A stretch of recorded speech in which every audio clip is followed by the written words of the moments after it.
Austin bombing suspect Mark Condit dies after blowing himself up, police say. The suspected serial bomber who terrorized Austin with a string of exploding packages died early Wednesday after detonating an explosive device in his vehicle as police closed in on him, authorities said.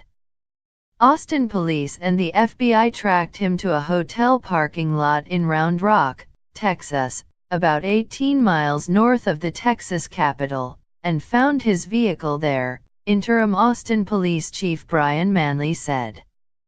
Officers wanted to wait for tactical units to arrive before trying to take him into custody, but he started to drive away. The man stopped on the side of the Interstate 35 frontage road and American Samoa. Austin SWAT officers approached. He detonated a bomb, knocking one of the officers backward and injuring him, Manley said. A SWAT officer then fired at the suspect, who died inside the vehicle, the police chief said. It was unclear whether he died from the explosion or from gunfire. Manley said the suspect sustained significant injuries from the blast. Law enforcement officials on Wednesday identified the suspected bomber as Mark Anthony Condit, 23, of Pflugerville, Texas. Authorities said Wednesday they had filed a federal complaint and obtained an arrest warrant for Condit on Tuesday night, not long before he died. He was charged with one count of unlawful possession and transfer of a destructive device, according to federal court documents. The complaint affidavit against Condit remains under seal, but a cover sheet showed that it dealt with charges from March 2 through March 20, the period during which bombs exploded in Austin and outside San Antonio. In announcing Condit's death early Wednesday, authorities warned that he may have left additional explosives behind and urged residents of Austin and the surrounding communities to remain vigilant after a bombing campaign that has lasted for nearly 3 weeks. We are concerned that there may be other packages that are still out there, said Christopher Combs, special agent in charge of the FBI's San Antonio office. Austin Mayor Steve Adler said his city was breathing a sigh of relief after multiple days of terror. They are confident that they have someone who has been responsible for these bombs going off, he said on the Today Show. As a community, we're just really relieved and just incredibly thankful for this army of law enforcement that has been in our community here for the last week or so. News of the suspect's death came after investigators spent days struggling to explain the bombs that had detonated in central Texas since March 2, a series of blasts that killed 2 people in Austin, injured 4 others and frightened the region. That tension remained Wednesday, even after police said the suspect was dead. We don't know if there are any other bombs out there, and if so, how many and where they may be, Texas Governor Greg Abbott, R., said Wednesday morning on Fox and Friends. Because this individual, either by mail or by placement or whatever the case may be, may have put other bombs out there. The Austin police on Wednesday asked people to remain vigilant for anything that appears suspicious and call 911 rather than touching or trying to handle things themselves. Manley said police believe that the same bomber was responsible for all 5 explosions, 4 in Austin and 1 at a FedEx facility in Schertz, Texas, and authorities were now investigating whether he had any accomplices. What may have motivated the bombings, Manley said, also remained unknown. That's the one thing we don't have right now, is a motive behind this, Manley said. We do not understand what motivated him to do what he did, and that will also be part of the continuing investigation as we try to learn more about him. Little was immediately known about Condit in the hours after police said he was killed.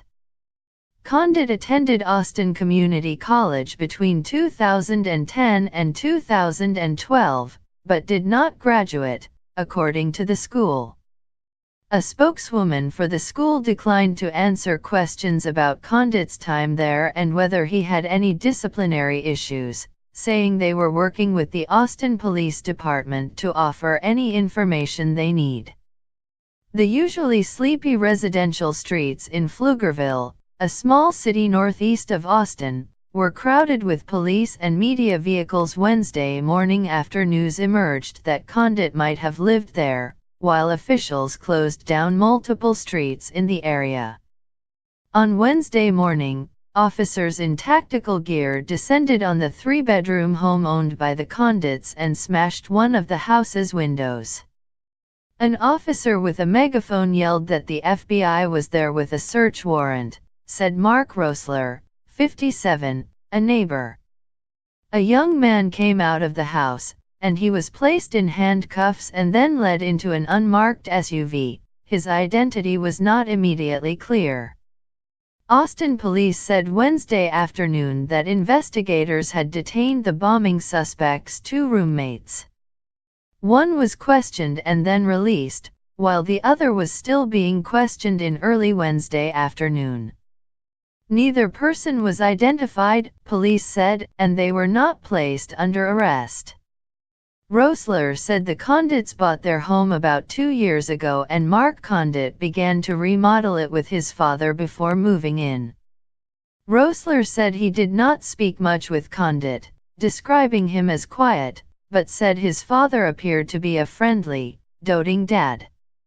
During the renovations, Rosler had been inside the house, and on Wednesday morning he said FBI agents asked him to draw a sketch of the home's interior while authorities prepared to go inside. Manley said the information leading police to Condit came together over the past 24 to 36 hours through surveillance videos and witnesses, who provided tips about his vehicle. Frank de la Fuente, who was staying at a Red Roof Inn on Highway 35, said he heard an explosion at about 3:30 a.m. followed by 2 gunshots. The explosion, witnesses said, happened next door, outside another hotel. He blew himself up down here, Jeremy Lowe said at the Red Roof Inn, pointing in the direction of the Woodspring Suites. They shut down the highway and told everybody to not go anywhere. Early Tuesday, the investigation into the bombings expanded after a package exploded at the FedEx facility in Schertz. FedEx said the same person who shipped that package had sent a second one, which federal officials located at one of the company's facilities in Austin near the city's airport. Federal officials and police said this second package contained an explosive device that was disrupted by law enforcement. No injuries were reported. FedEx said it had given investigators extensive evidence about those packages as well as the person who shipped them. Adler, the Austin mayor, said the bombers' use of the FedEx system was very helpful. Previously, Adler had said that the more bombings that occurred, the more evidence there would be for investigators. That proved to be the case, he said early Wednesday. Police returned to the same FedEx facility near Austin's airport on Wednesday morning for what they described as a follow-up regarding a suspicious package, though they did not say if that meant a new package or the one recovered a day earlier. The building was temporarily evacuated, but it was quickly secured and cleared, officials said. Police called the attacker a serial bomber who had been showing increasing sophistication and skill as the bombings continued. This blast in Schertz was the latest sign that whoever was responsible for the explosions was capable of shifting tactics, an unusual trait for such an attacker.